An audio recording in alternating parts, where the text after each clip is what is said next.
بسم اللہ الرحمن الرحیم والصلاة والسلام علی رسول اللہ وعلی آلہ وصحبہ اجمعین۔ معزز ناظرین و سامعین کرام، السلام علیکم ورحمۃ اللہ وبرکاتہ۔ آج ہم مخدومہ کائنات سلام اللہ علیہا کی دوسری دو ہمشیرہ سیدۃ رقیہ اور سیدۃ ام کلثوم کے حوالے سے مختصراً گزارشات پیش کرتے ہیں۔ حضرت رقیہ بنت رسول اللہ مخدومہ کائنات کی دوسری بڑی ہمشیرہ سیدۃ رقیہ ہیں، جن کی ولادت بعثت نبوی سے 7 سال قبل ہوئی۔ آپ سیدہ زینب سے 3 سال بعد پیدا ہوئی۔ سیدۃ رقیہ کا نکاح بعثت نبوی سے قبل اپنے چچا زاد عتبہ بن ابی لہب سے ہوا، لیکن رخصتی سے قبل ہی آپ کو طلاق ہو گئی تھی۔ حضرت عتبہ فتح مکہ کے موقع پر شرف اسلام سے بیرابر ہو گئے تھے۔ اس واقعے کے بعد سرکار دو عالم صلی اللہ علیہ وسلم نے حضرت عثمان غنی کو اپنی دامادی کے لیے منتخب فرمایا اور حضرت رقیہ کی شادی حضرت عثمان غنی سے کر دی۔ کفار مکہ کے ستانے پر انہیں حبشہ کی طرف ہجرت کرنے کی اجازت دی گئی۔ چنانچہ سن 5 نبوت میں کچھ دوسرے مسلمانوں کے ساتھ حضرت عثمان غنی نے حضرت رقیہ کے ہمراہ حبشہ کی طرف ہجرت فرمائی۔ اس موقع پر سرکار دو عالم صلی اللہ علیہ وسلم نے فرمایا، حضرت ابراہیم علیہ السلام اور حضرت لوط علیہ السلام کے بعد حضرت عثمان غنی رضی اللہ تعالی عنہ پہلے شخص ہیں جنہوں نے اللہ کی راہ میں اپنی بیوی کے ہمراہ ہجرت فرمائی۔ حضرت عثمان غنی رضی اللہ عنہ اور آپ کی اہلیہ مبارکہ کو 2 بار حبشہ کی طرف ہجرت کرنے کی سعادت حاصل ہوئی اور پھر مدینہ منورہ کی طرف ہجرت فرمائی۔ سن 2 ہجری میں سید کائنات صلی اللہ علیہ وسلم جب غزوہ بدر کے لیے روانہ ہو رہے تھے تو سیدۃ رقیہ بیمار ہو گئیں۔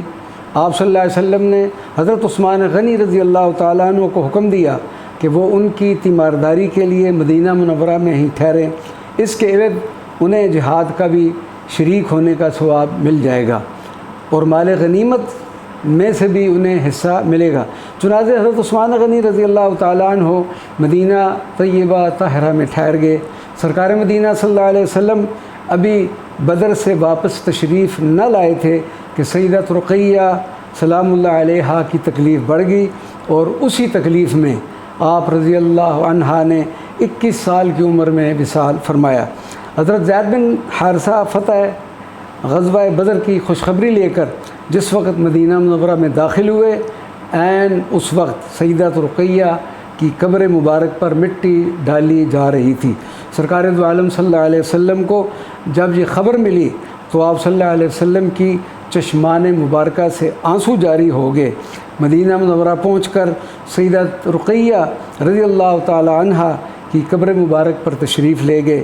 سیدہ کائنات بھی اپنی ہمشیرہ کی قبر پر تشریف لائیں اور قبر کے کنارے بیٹھ کر رونے لگی۔ حضور پر نور صلی اللہ علیہ وسلم اپنی چادر مبارک کے کناروں سے ان کے آنسو پہنچتے جاتے تھے۔ سیدۃ رقیہ کا صرف ایک فرزند تھا جو قیام حبشہ کے دوران پیدا ہوا تھا، جس کا نام عبداللہ تھا۔ اسی صاحبزادے کی نسبت سے حضرت عثمان غنی رضی اللہ تعالی عنہ کی کنیت ابو عبداللہ مشہور ہوئی۔ سیدۃ رقیہ نے جب وفات پائی تو حضرت عبداللہ صرف 4 سال کے تھے۔ اس صاحبزادے نے جمادی الاول سن 4 ہجری میں وفات پائی۔ سرکار دو عالم صلی اللہ علیہ وسلم نے نماز جنازہ پڑھائی اور سیدۃ عثمان غنی نے قبر میں اتارا۔ حضرت عثمان غنی اور حضرت رقیہ میں باہم بے حد محبت تھی۔ ان کے تعلقات اتنے خوشگوار اور مثالی تھے کہ لوگوں میں ان کی نسبت ایک مقولہ ضرب المثل کی اختیار کر گیا تھا۔ احسن الزوجین رآہما الانسان رقیہ وزوجہا عثمان۔ حضرت رقیہ اور حضرت عثمان غنی سے بہتر میاں بیوی کا جوڑا کسی انسان نے نہیں دیکھا۔ سیدۃ ام کلثوم بنت رسول اللہ صلی اللہ علیہ وسلم سیدہ کائنات فاطمۃ الزہرا کی تیسری ہمشیرہ جنہوں نے اپنی مشہور کنیت ام کلثوم سے شہرت پائی۔ آپ رضی اللہ عنہا سیدۃ رقیہ سے 1 سال چھوٹی اور سیدہ کائنات سے 1 سال بڑی تھی۔ سرکار دو عالم صلی اللہ علیہ وسلم نے سیدۃ ام کلثوم کو ہجرت کے 3 سال حضرت عثمان غنی رضی اللہ عنہ کے نکاح میں دے دیا اور فرمایا یہ جبریل علیہ السلام کھڑے مجھے خبر دے رہے ہیں کہ میں ان کو تمہارے عقد میں دے دوں۔ سیدۃ ام کلثوم اس نکاح مبارک کے بعد 6 سال تک زندہ رہیں اور شعبان 9 ہجری میں وصال فرمایا۔ رسول اللہ صلی اللہ علیہ وسلم کو سخت صدمہ پہنچا۔ کفن مبارک کے لیے آپ صلی اللہ علیہ وسلم نے اپنی چادر عطا فرمائی اور حضور پر نور صلی اللہ علیہ وسلم نے اپنی صاحبزادی کا خود جنازہ پڑھایا۔